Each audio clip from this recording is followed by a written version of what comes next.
Hello everyone, it's been a little bit of time since I've done another race vlog, and today, tomorrow, as well as Sunday, which is the 16th, 17th, and 18th respectively of 2022, we're gonna go through with you for Ironman Washington 70.3, or as many of the locals residents call it around here, Maple Valley.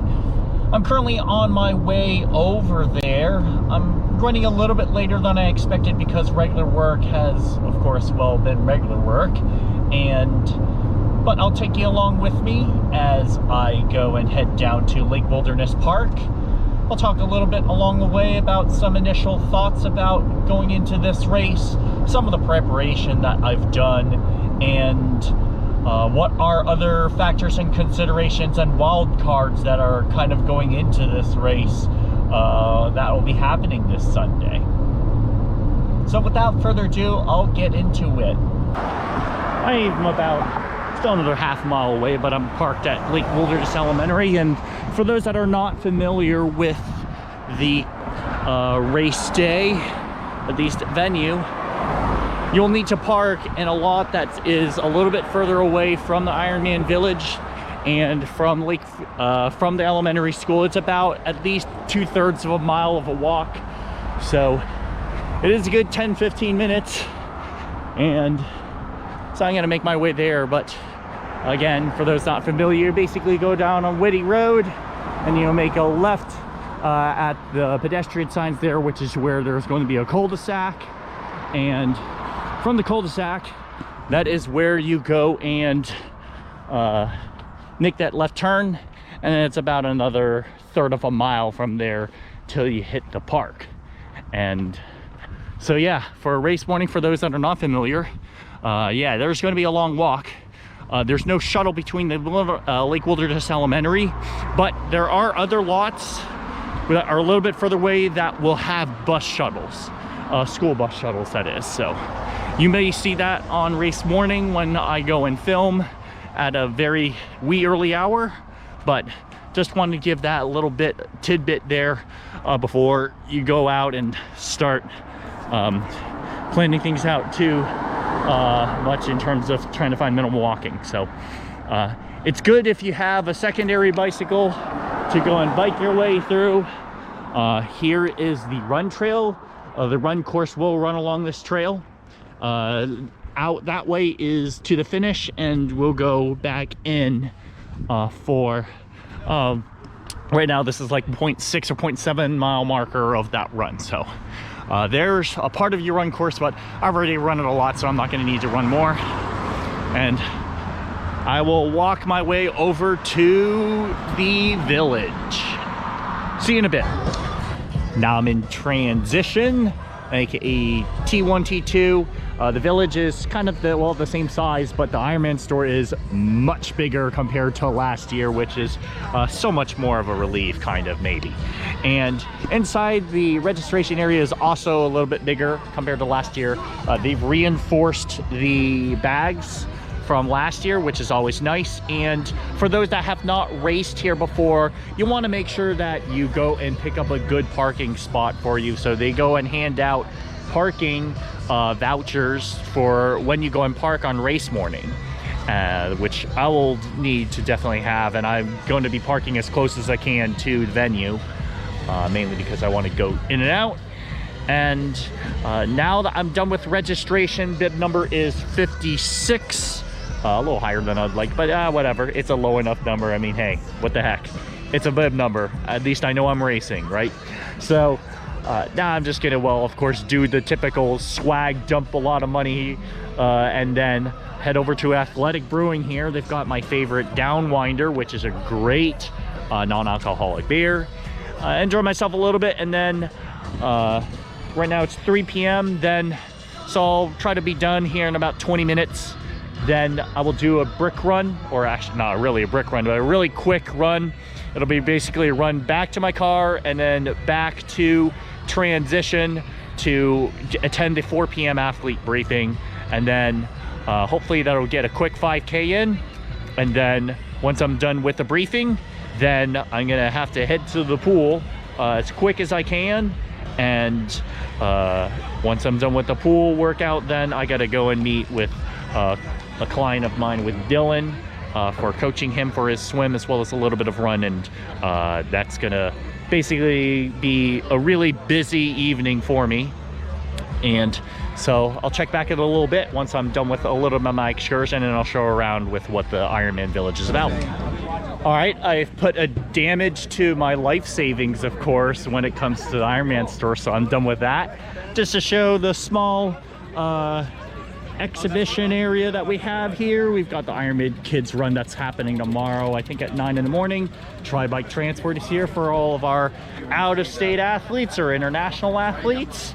Also, there's Hammer Nutrition, although that is not something that I'm going to be going through there. Our lady is filming, of course, Go Team Zoot down on the bottom left corner, and who will be the champion. I think we're going to be dominating it.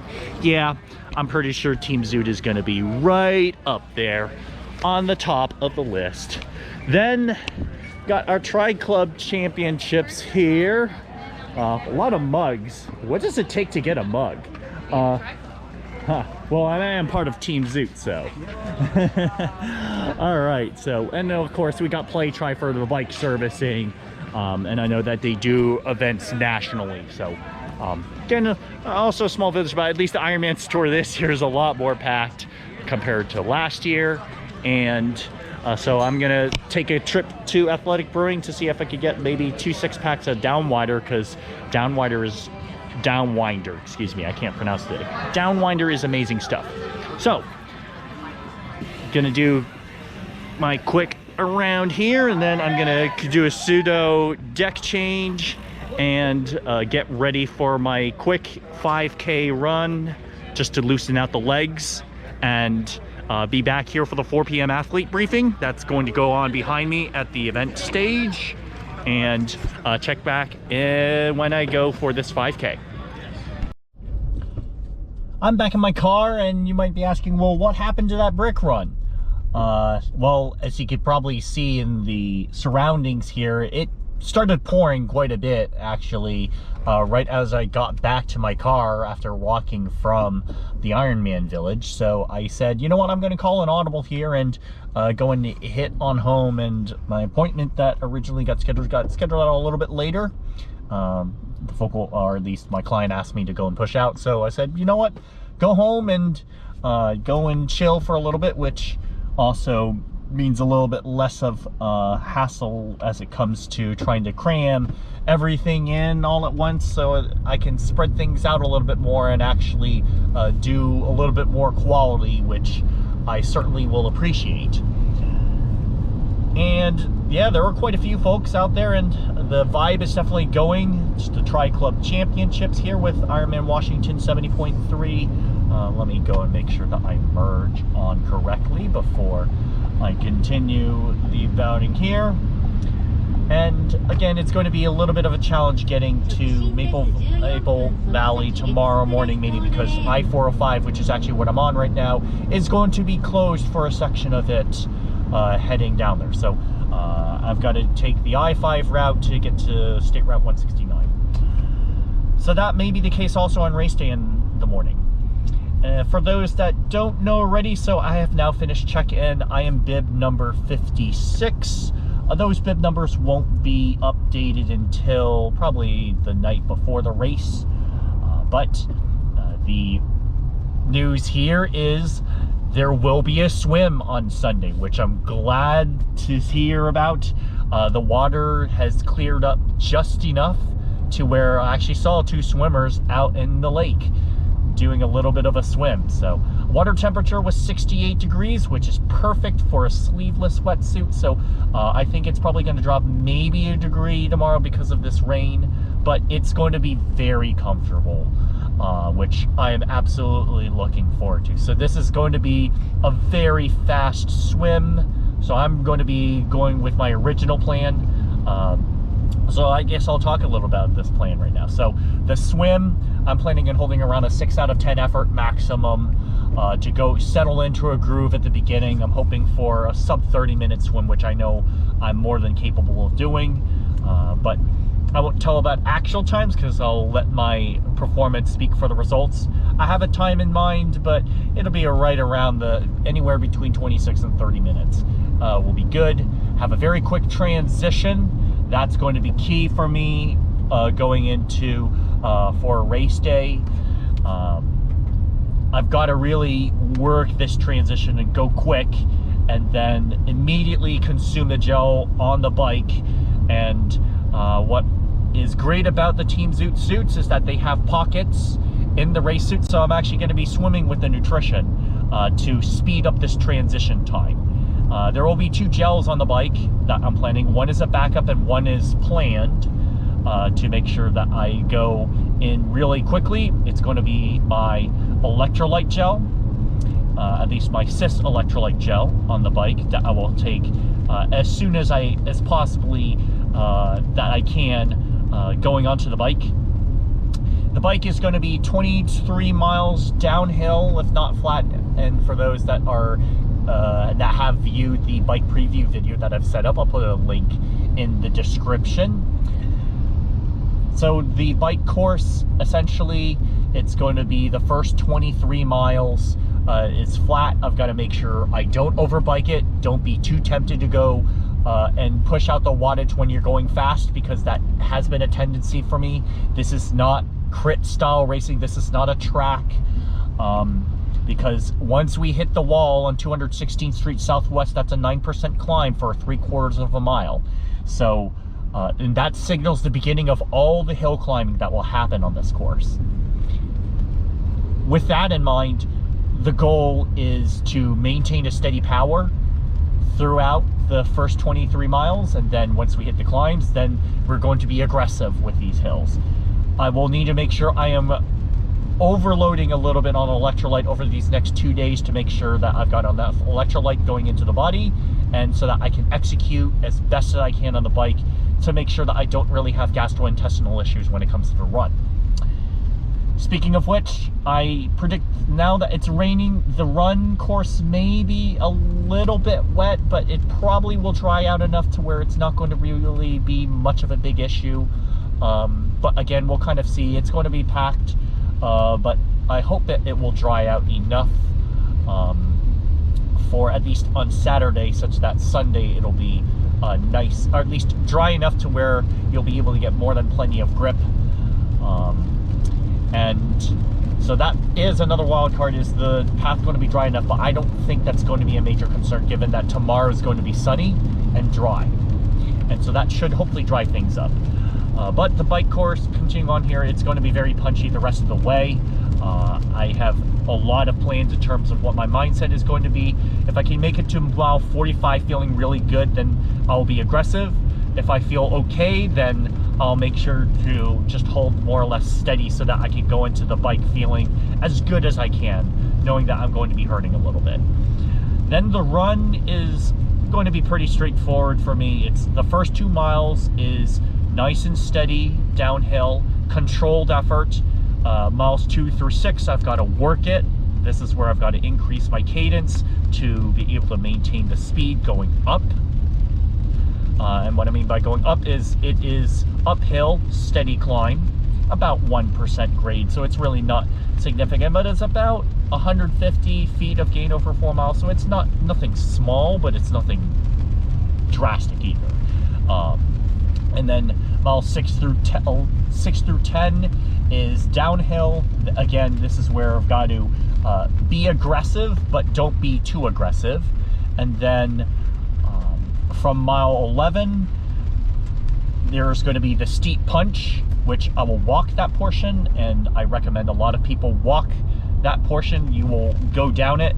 So it is basically a punch, like 11-12% for like a tenth a mile, not even. That's where you have to walk it. Last year when I did it, I walked that portion and I passed people who decided to run up it. So that's going to be the strategy there, and then the rest of it is steeper uphill, which is going to be attacking and emptying out the tank. It's going to be a very tough last 2 miles because it is all uphill until the finishing shoot at mile 13. I don't know what the time's going to be out there. I mean, if I do like around 4 hours 50, if I'm under 4 hours 50, I will have a really good race. I'm hoping to beat my PR time of 4 hours 48 from last year, but again, I don't know really how my endurance fitness is holding up, although I have promising numbers, but again, I've got to execute on race day. So that's kind of my thoughts in terms of what my strategy is for Washington 70.3. I think it's going to be pretty fast as long as the roads dry up, which I think are going to be fine, and as long as the trail dries up, which is going to be another wild card, although I'm not anticipating it's going to be that big of an issue because it will have an entire day to dry tomorrow. It won't be rainy like this. So there you go. I'm going to be going back home and doing my brick run and film back a little bit once I'm done with that brick run and heading to the pool for an easy, just chill out swim, maybe do 100 or 200 yards at race pace to get some sighting in, but keep it chill from there and nothing hard. So until then, I'm gonna continue driving on the way back home and check back later. I'm on a brick run now on the Burke Gilman Trail, and pro tip, if you're speaking and you can barely breathe, that means you're going too hard if this is intended to be an easy run. So I'm backing off the pace quite a bit here and making sure that I can breathe and talk at the same time. That way I know I'm going at the right level of effort for what should be easy. So for those that think about conversational pace, it tends to be a little bit slower than what people really think should be the pace, or what actually should be the pace.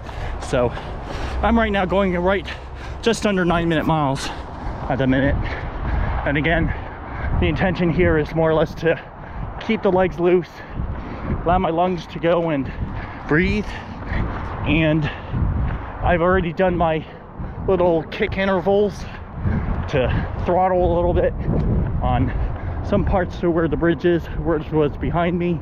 And it's a very nice evening.